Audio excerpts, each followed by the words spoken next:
கிறிஸ்து இயேசுவில் எனக்கு பிரியமானவர்களே, அவனாசி பங்கின் கிளை பங்கான சிலுவைபுரத்தில் புனித மோட்சராக்கினி அன்னை ஆலயத்தினுடைய தேர் திருவிழாவானது வருகின்ற 28, 29 சனி ஞாயிறு ஆகிய தேதிகளிலே நாங்கள் சிறப்பிக்க இருக்கின்றோம். 28ஆம் தேதி மாலை 6:30 மணிக்கு கூட்டுப்பாடற்படியும் அதனைத் தொடர்ந்து தேர் பவனியுமானது நடைபெறும்.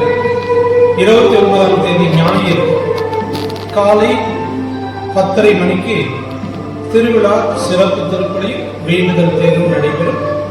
இந்த விழாவிற்கு அனைவரும் வந்து அன்னையின் வழியாக இறையாசிரியரை பெற்றுச் செல்ல உங்களை அன்போடு அழைக்கின்றேன். அனைவருக்கும் இறையாசிரியர். நன்றி.